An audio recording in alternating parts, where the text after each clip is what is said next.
in revenue. And essentially it risks the collection or the orderly collection of other taxes. And I think that's a really serious concern for us to have. You know, you could very easily see queues of people looking to get transfers out of the revenue commissioners, because after all, they're people and they're going to be put in the front line here. And I just think that we're going to cause really serious problems into the future that go beyond a mere property tax. Thank you. Deputy Michael McGrath on Amendment 4. Yeah, thanks very much, Lasky Corla. Amendment 4 deals with a number of issues, negative equity, stamp duty and necessary adaptations to cater for people with certain disabilities and so forth. We had separate amendments down which clearly aren't going to be got to at this stage in relation to negative equity, Amendment 27, stamp duty number 26. So I will speak to Amendment number 4 on these issues, Lasky Corla, if I may.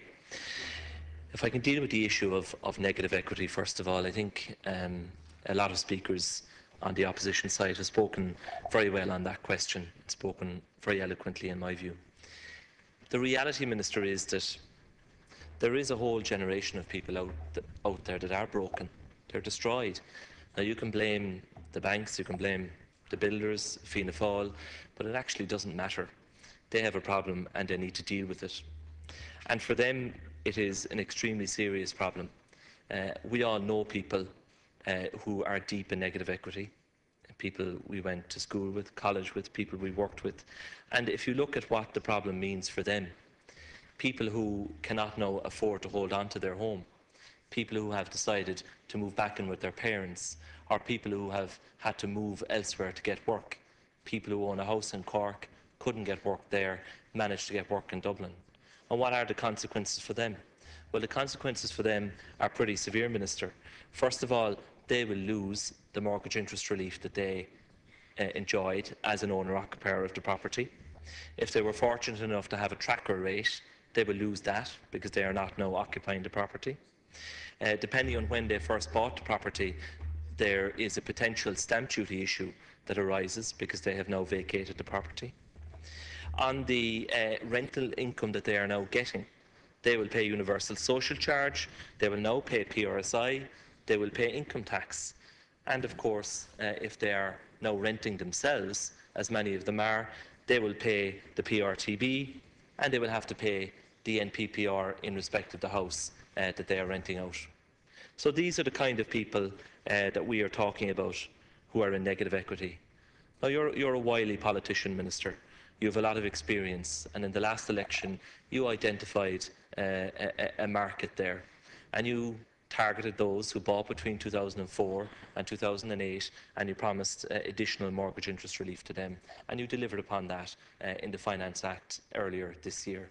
Now it was a crude measure, it could have been better targeted, but you did it and it did help a lot of people in that category.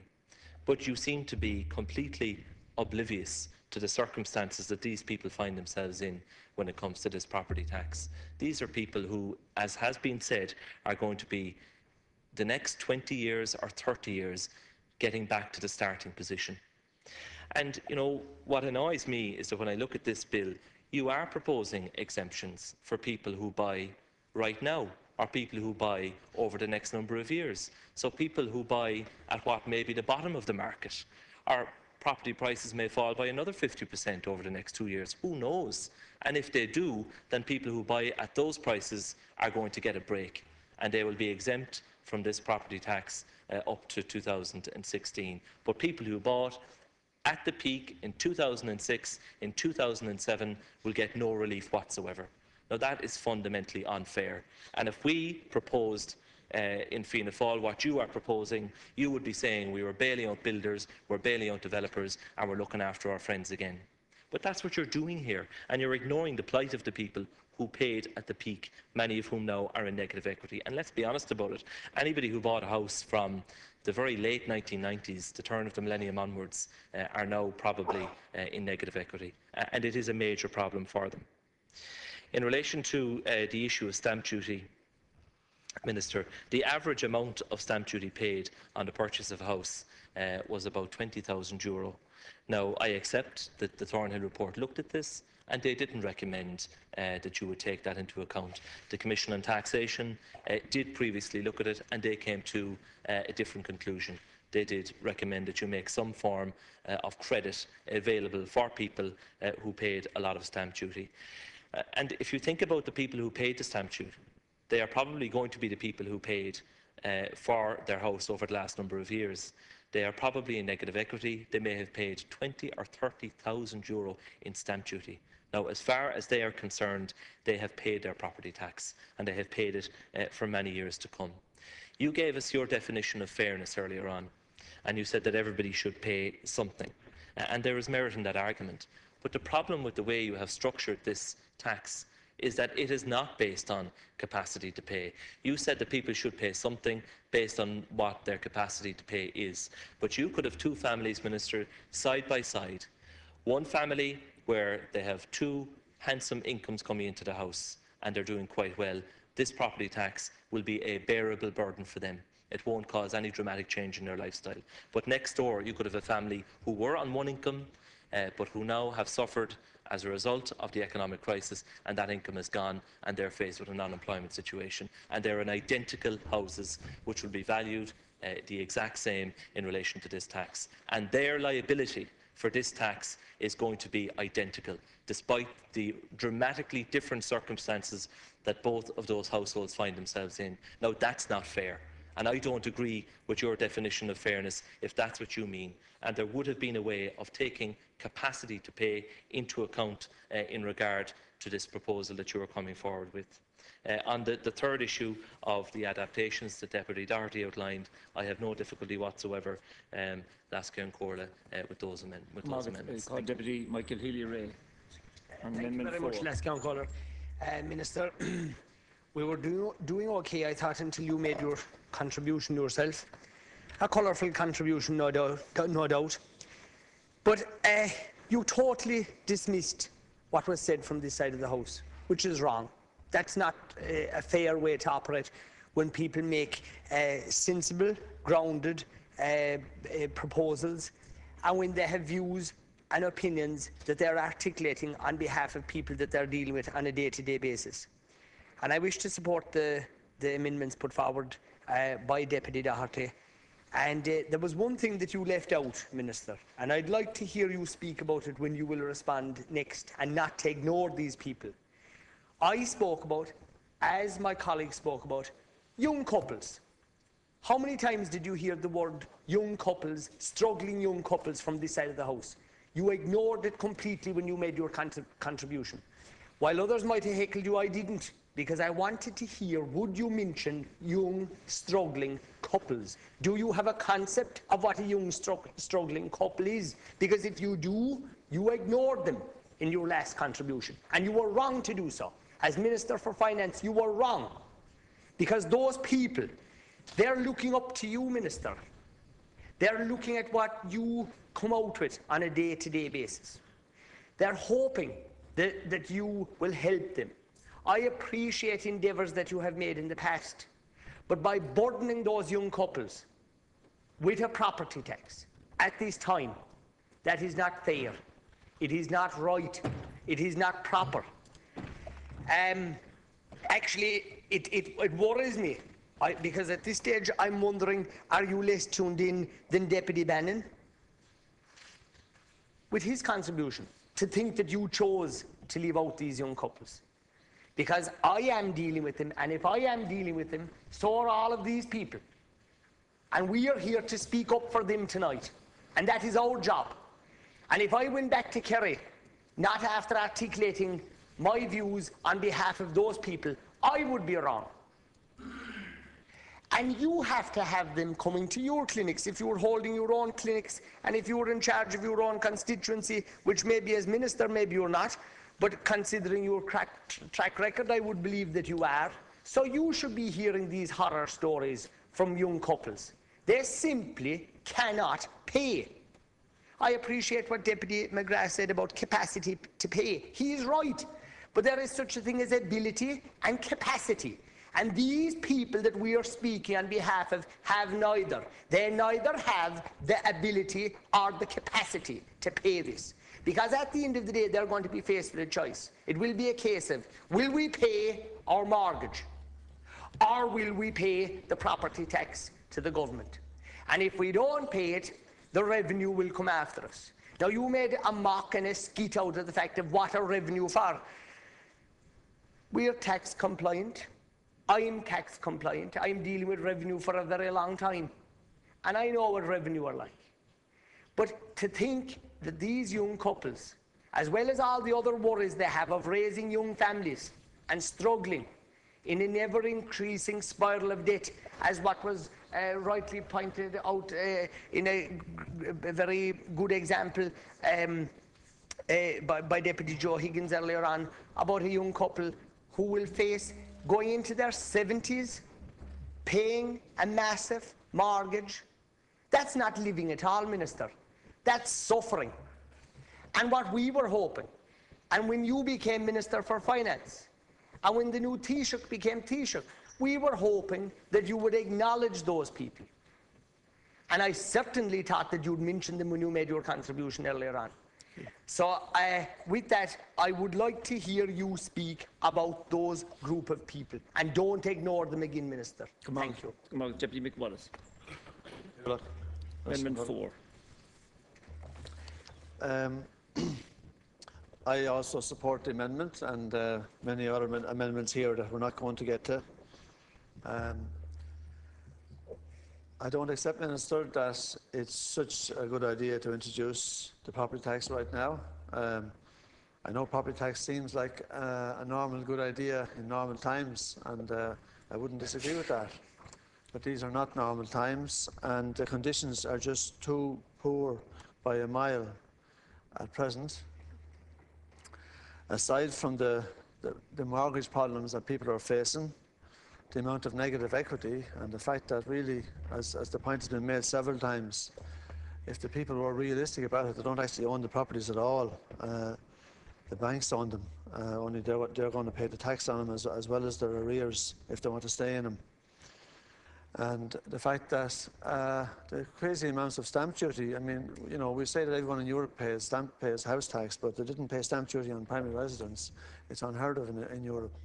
And you know, if you bought your house in 2000 and paid 200,000 for it, you paid 6% stamp duty, which is 12,000, and run through the lifetime of a mortgage over 25 years, it became 25, which is 1,000 a year. So I mean, it's not like you're not paying house tax; you're paying 1,000 a year house tax through your mortgage. If you paid 6% on 200,000 property anytime in the past. The notion that that social housing, that the local property or the local authority is going to pay this tax on social housing. I mean, obviously, the local authorities are all broke. So how are they going to get the money? They're going to get it from the clients, and it'll be pushed on to them. Likewise, I know that a lot of people in the state have bought affordable housing in the last 10, 12 years, and it seemed a good idea at the time. Didn't seem quite so expensive at the time, but affordable housing has become unaffordable in terms of repayments.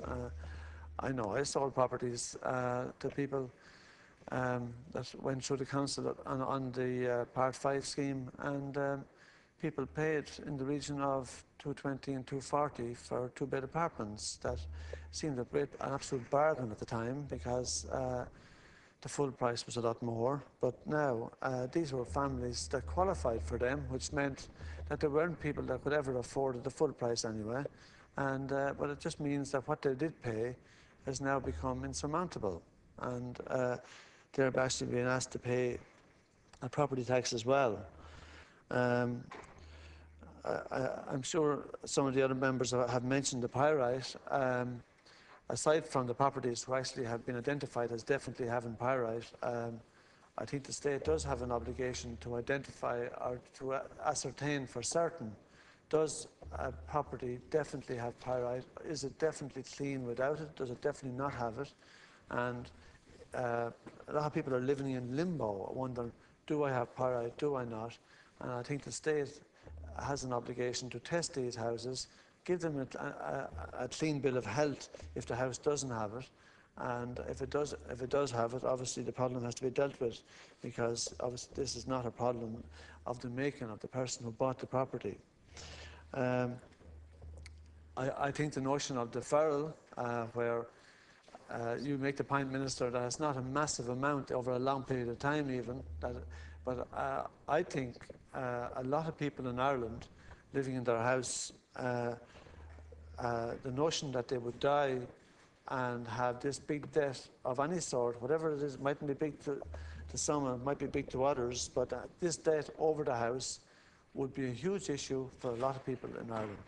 And we all know that property in Ireland, the concept of home, the concept of owning your own property, is probably stronger here than in any country in Europe that I've been to anyway, for different reasons. I mean, there's no point going into them here, but we have a different feeling about this property that we want to own and that we perceive to be ours, even if the bank have the biggest claim on it.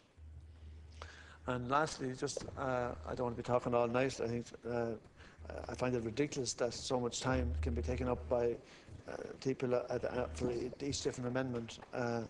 But penalty, the actual powers that the revenue are being given in this situation, I think, is monumental for this government, and I think this is the most draconian piece to be introduced in this House because of the powers you're given the revenue. This is something new, and I do think it represents a serious level of disconnect between how we feel about its implementation and how the people outside, how the ordinary people feel about it and how they will feel about it.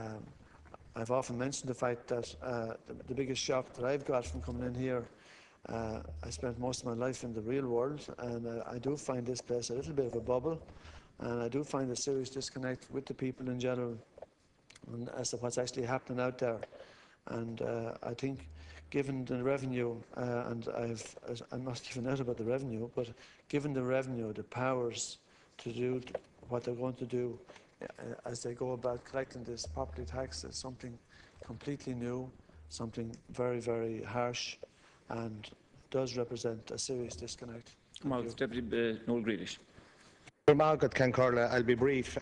I'm disappointed we probably won't get an opportunity for the Minister to reply with the guillotine at 11 o'clock, and I know there's other speakers here that have indicated that they wish to speak.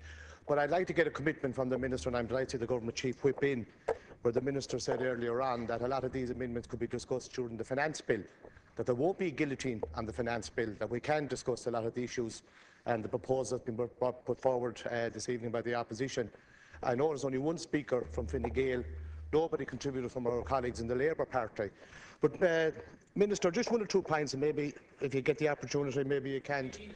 But just on the issue regarding the landlords, and you said that the revenue can pursue them to get the household charge. But what about the issue of rogue landlords that's going to go after people that have a house rented off them?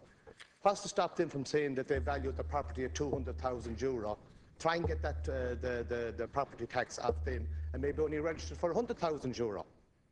Is there any avenue within the bill that the people that are being rented a property will have an opportunity to find out what actually has the landlord registered with the revenue and the value of the house? Because you know, Minister, and I know, Minister, there's a lot of rogue landlords out there. We have them in Galway, landlords from Dublin that send down these shady characters to collect the rent every month, and I've seen them, and I've reported them to the Gardaí, and the Gardaí are well aware of it. So what's going to protect the tenant in the house on the valuation? The landlord can say, I paid 500,000 for the house, I want 500,000 the property charge on the 500,000 value of the house, but he might only value it at 70,000, 80,000. I'm conscious there's other speakers that want to come in, Minister, but maybe if you get a chance to reply to that. Deputy Claire Daly. Briefly, Ceann Comhairle, it's obviously very difficult to make any points so late in the day, but I do have to say that the points made by the Minister previously reflected a disconnect with reality that I have seldom seen in here.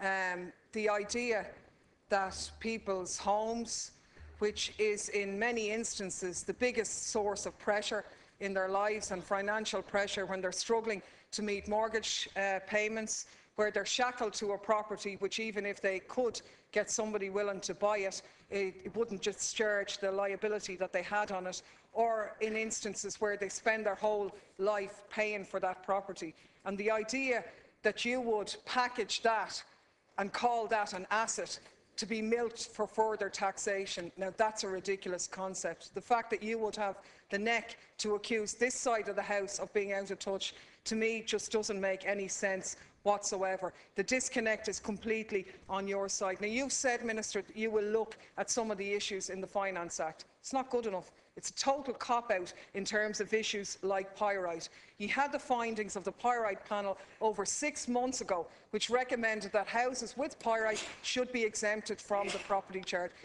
You're not, well, we don't know, because what you said in your statement, well, I'll quote you, where you said that people and houses which demonstrated pyritic heave beyond a certain certifiable amount would be looked at in the Finance Act. Who's going to certify it? Who's going to pay for testing? At what level? Because already, thanks to your pyrite panel, insurance company Premier, which was remediating houses which had pyritic heave in them, are now not doing so because those houses don't display a visible enough sign of pyrite. So how do we know? Is it 1,000 houses? Is it 12,000? We don't know. And until those questions can be answered, people with pyrite can't get any solace from that situation. And you need to answer, are you going to pay for the testing? Are you going to pay for every single house in an estate with pyrite? Because those houses are valueless. And not only are they valueless, but coincidentally, they're precisely the houses that were purchased in the commuter belt at the height of the boom and that are now in massive negative equity. And we've got to address that issue, because you see, you can dress it up any way you like, and you can say that by using revenue, you might succeed in putting your hands in people's pockets or their paid packets and taking this tax from them. But you have to ask yourself, at what price? Because if people are down that amount of money from their wages, and already we have 50% of families struggling with less than €100 a month of disposable income, something else has to give. And that's the point that people on this side of the Hoynes, this is a tipping point or a turning point, because it is actually a lot more like a European situation. We see people in this country saying we should be more like the French, we should be more like the Italians. Well, in instances like Greece, the property tax is connected to people's electricity bill, and we've 30,000 houses being disconnected from their electricity on a daily basis. Amendment 4 is very narrow. It is, and it's dealing with properties that are struggling and homeowners that are struggling in negative equity, in arrears, and who've already paid for stamp duty with regard to their properties. Liability deductions for market value, just to put it on the record. Yes, it is, Count Corla, and everybody else touched on every other subject under the sun, in fairness. I know it's late in the day, we're all getting a bit grumpy, but to be honest, the topic is far rich, and it is reflective of the fact that the government has ruthlessly guillotined the most draconian piece of legislation before this House. You might think you can get away with it in here, but you're certainly not going to get away with it outside. Thank you, Deputy. Deputy Richard Boyd-Barrett.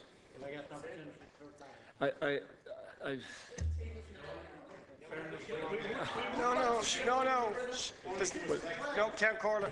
Sorry. No, I know. no. Order, please. No, we can't. I was called. Minister, was called. This is on Deputy Doherty's amendment, so I let Deputy Boyd-Barrett in. I would ask deputies, because I have a lot of deputies that are not going to get in. Minister, I have to say, I find it ironic that you would ask to be given 5 minutes when you have ruthlessly guillotined this. No. You have it within your power. On the amendment, Deputy. You have it within your power. You have it within your power, Minister, to give yourself and every other deputy in this House the time to debate it, and you have refused to give us the time. So why on earth would we give you the time? But the Minister, you see, I mean, earlier on when I heard your response, I honestly thought I was looking at the Mario Rosenstock show or Irish Pictorial Weekly, and you should audition for them. because you'd be better off working for them than designing taxes like this. This is farcical. At every level, the debate is farcical, the bill is farcical. And these amendments highlight how farcical it is, how unfair, how full of anomalies, how full of holes, how full of injustices it is. And you revealed, Minister, earlier on, the prejudice that lies under your humour and intelligence, because you are funny and you are intelligent, but underlying your earlier comments was a deep prejudice. When you said that some people get up for work in the morning and they walk past houses where other people don't get up and work for work in the morning, and why shouldn't they make a contribution too? And that gets to the heart of the prejudice within Fine Gael that sadly the Labour Party are giving cover to. Because of course, the people who don't have work in the morning are not people who are staying in bed out of laziness, or because they don't want to contribute, or because they wouldn't like to be in a position to pay their taxes, to contribute to the functioning of our society. They are out of work through no fault of their own. They are out of work through the reckless behaviour of bankers and speculators and the mismanagement of this state by Fianna Fáil, but also by the opposition who did not raise their voice against Fianna Fáil's facilitation of those developers and those bankers and those speculators. And that is why they are out of work. That is why they are not in a position to pay this tax. That is why they are in negative equity. That is how they had enormous amounts of money in stamp duty that they had to pay out, which mean if they have to pay this as well, they will be doubly taxed. And it's not only the injustice of it. You simply have not answered the question how people who are in mortgage distress and barely able to keep up with their mortgage payments are expected to pay this. How can they do? No, this point has been raised with you time and time again. And you give us a comic routine in response. A comic routine. It's not funny for the people who can't make these payments. And it's not funny. You see, you don't like it now. You don't like it now. If Jews put the guillotine on. You're breaking the law. Yeah. You're breaking the law. No, you're breaking our economy. You're breaking our economy. You're breaking families. You're destroying lives. You're destroying livelihoods. And you don't like it. You don't like it now because you can't get a word back or to give a smart answer. To give a smart answer back. And Minister, you also made an erroneous, a completely erroneous comment. Order, please. Order. Chair. Deputy Boyd Barrett. You also, Minister, made a completely erroneous comment about this funding local government. You forgot to answer about the point that local government will be charged.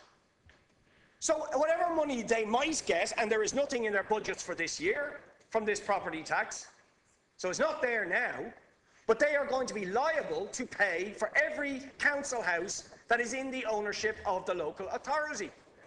And they are going to load the cost of that onto the rents of local authority tenants. So even if they get money, for every penny they get, they're paying the same money back out.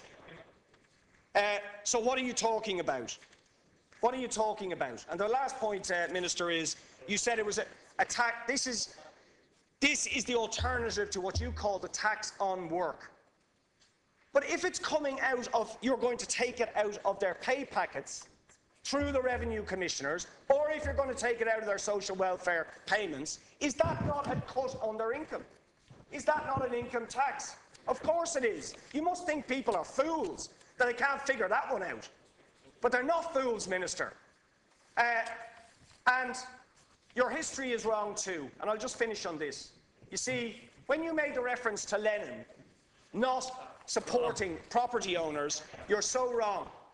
The thing that spurred on the revolution was precisely when the small property owners, the peasants in Russia, joined up with those in the cities who were faced by the injustice, and they had a revolution.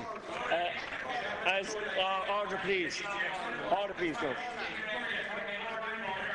I'm sorry. No, sorry.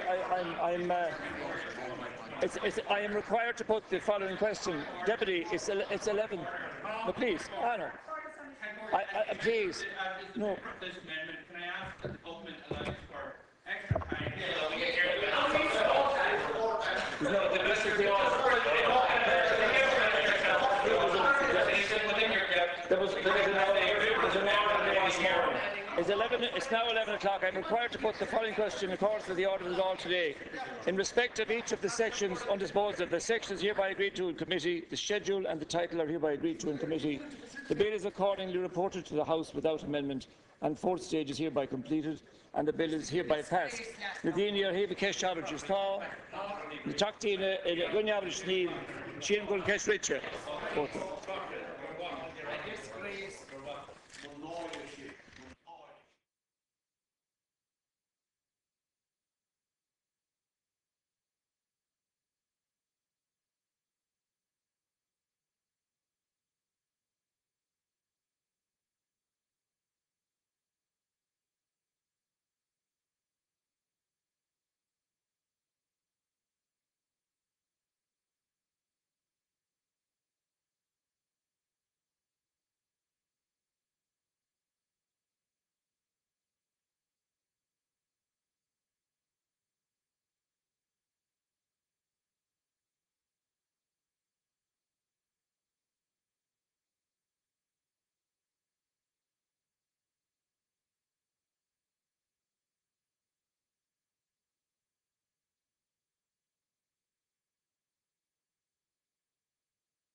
Would members please take their designated seats, as the vote will be taking place shortly.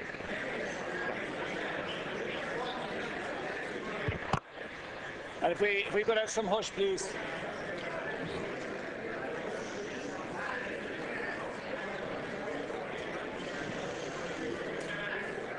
Yep. We could have some order, please. Item number 26, Finance Local Property Tax Bill 2012. Committee and remaining stages. Question is that in respect of each of the sections undisposed of, that the section is hereby agreed to in committee. The schedule and the title are hereby agreed to in committee. The bill is accordingly reported to the House without amendment. Fourth stage is hereby completed. The bill is hereby passed. And on that question, a division has been challenged. Tellers Thaw, Deputies Paul Keogh and Emmett Stagg. Tellers Neil, Deputies Sean O'Ferrill and Angus O'Snuddy.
Thaw 85, Neil 47.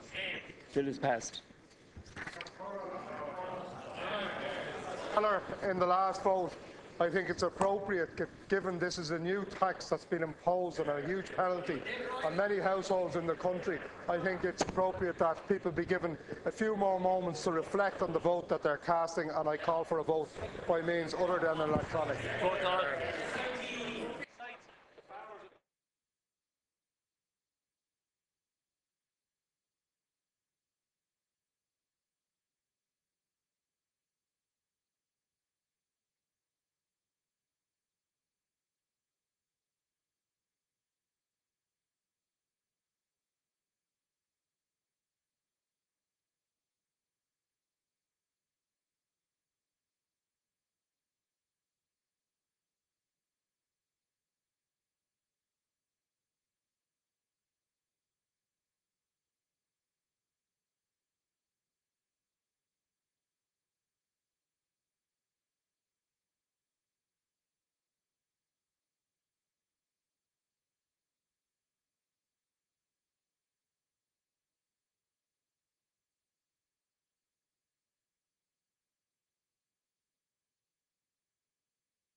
of order, please.